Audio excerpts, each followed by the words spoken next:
Você já pensou como a fé pode mudar vidas? Hoje, eu gostaria de compartilhar com vocês uma história que vai dizer exatamente como isso é possível.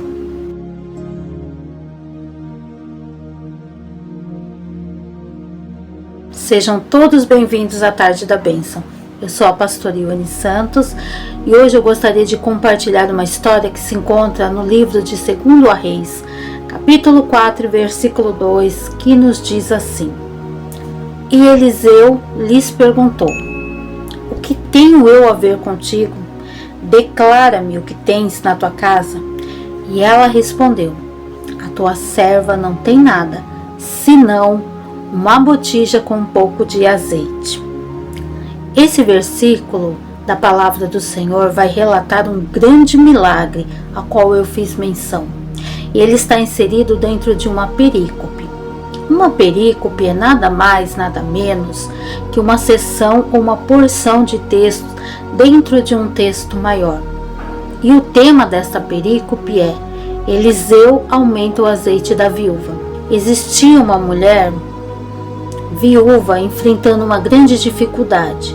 Ela buscou a ajuda de Eliseu e Eliseu, o profeta, vai lhe dar diretrizes do que ela deveria fazer.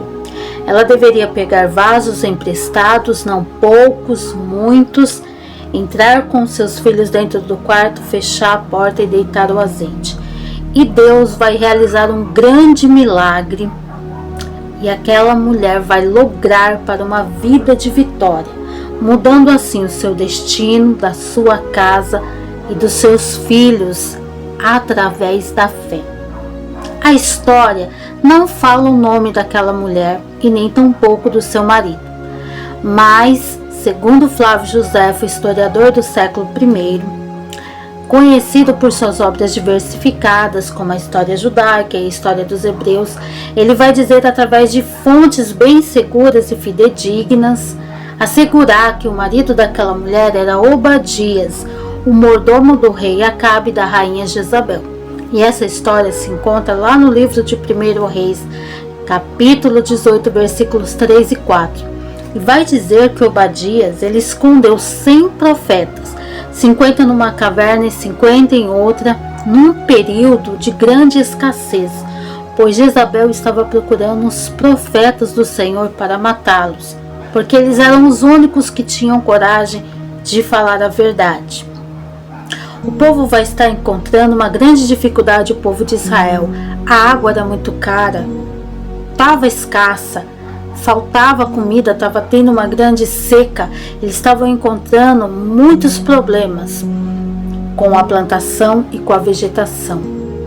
E tudo isso ocorreu porque Deus permitiu que o profeta Elias orasse e o céu se fechou durante 3 anos e 6 meses. E Deus permitiu isso para que o povo se conscientizasse do seu pecado e da idolatria. Meus queridos, Deus abomina o pecado e Deus abomina a idolatria. Por isso que nós devemos prestar o nosso culto, a nossa adoração, somente ao único Deus, o nosso Deus verdadeiro. E Acabe foi um rei fraco. Ele vai fazer aliança com Jezabel, uma aliança política. Mas Jezabel, ela vai infiltrar dentro de Israel a idolatria.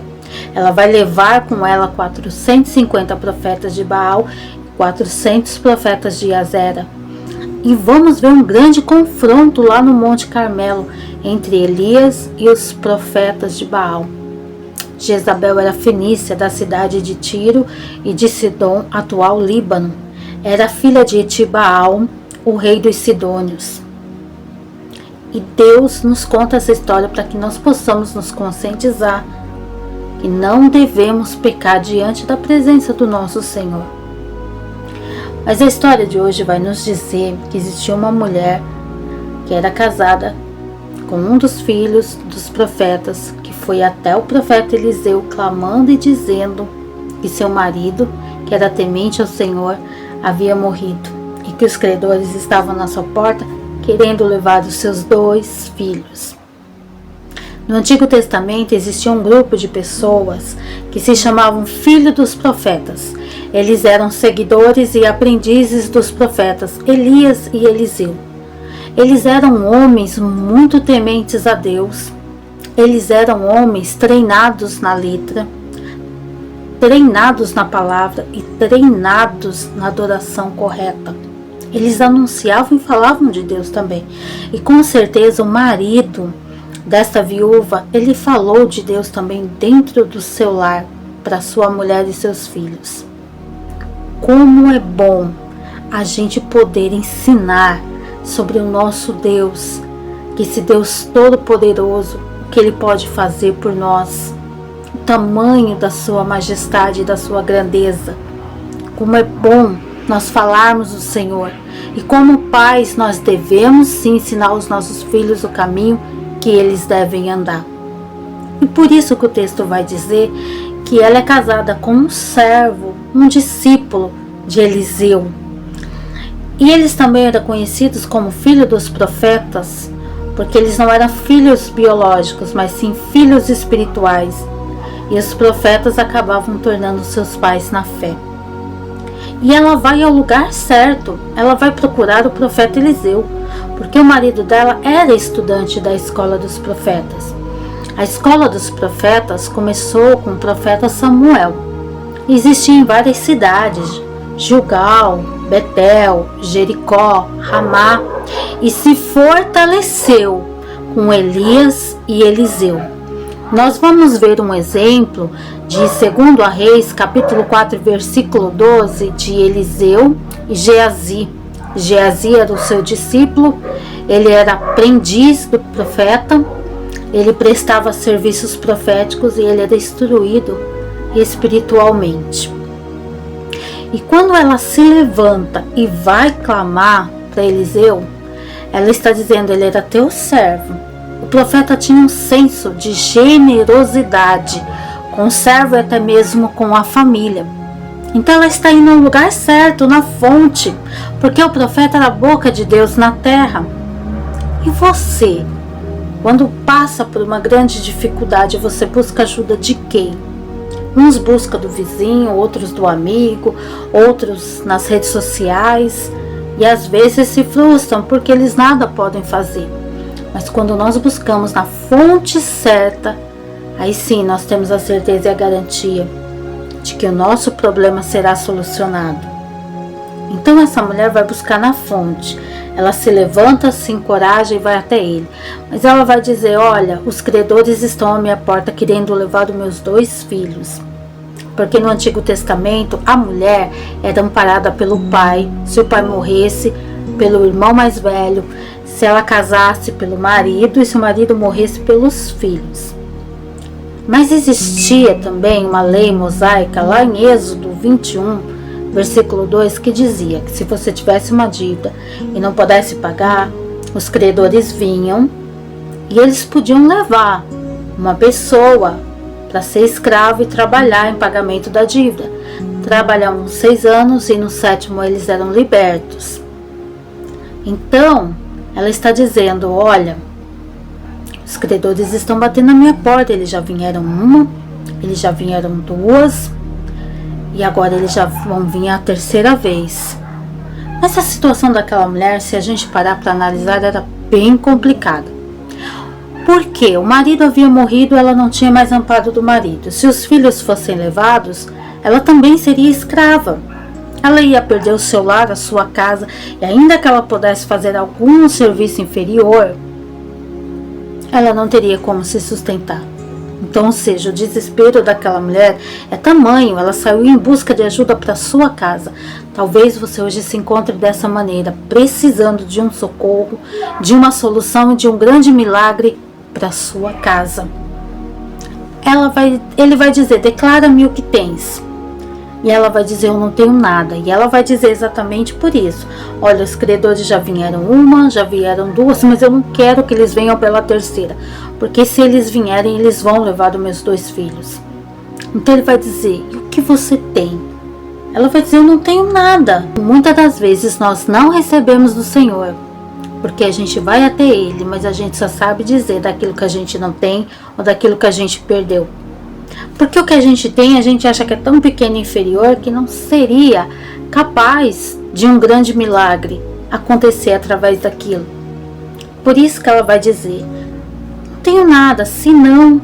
Ela está dizendo que eu tenho tão pouco inferior que eu acho que não é capaz que algo aconteça através disso. Mas hoje o Senhor está dizendo: pega esse teu pouco, essa tua reserva e apresenta diante do Senhor. Essa tua reserva pode ser a tua oração, a tua adoração, o teu louvor.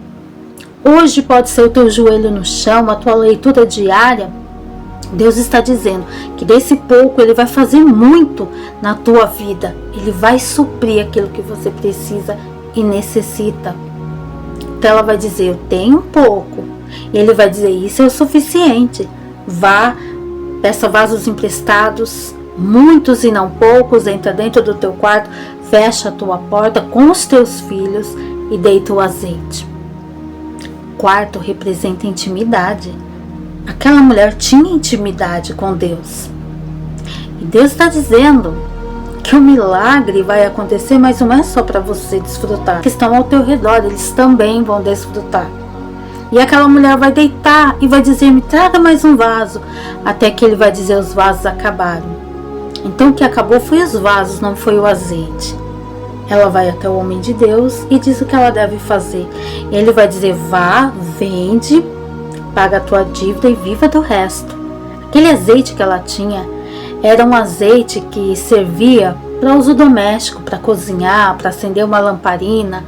Tinha gente que usava até um pouco para unção de um enfermo, mas ele era como uma moeda de troca importante no mercado. Deus está te dizendo que o que você tem é suficiente para um grande milagre acontecer. Você vai conseguir pagar as suas dívidas e você vai conseguir viver o resto. E que os credores não vão bater na tua porta, porque Deus vai te honrar através da sua fé. E através da sua fé, vidas serão mudadas. Deus está te dizendo hoje: ei, faça igual esta viúva, se levanta, se encoraja e coloca a tua fé em prática, porque o tamanho da tua fé vai ser o tamanho do teu milagre. Se encoraja. Deus está dizendo para você: se encoraja na presença do Senhor e creia que Ele é poderoso para prover um milagre dentro da tua casa. Você vai viver do resto, daquilo que vai ser gerado através da sua fé. Sua casa vai ser mudada, seus filhos vão ser mudados e um grande milagre vai ser derramado dentro do teu lar. Bom, se esse vídeo falou com você de alguma maneira, deixa aqui nos comentários e compartilha ele com alguém que também precisa ouvir a palavra de Deus. Bom, meus queridos, esse foi o vídeo de hoje. Espero muito que Deus tenha falado ao seu coração. Fiquem todos com Deus e até o próximo vídeo.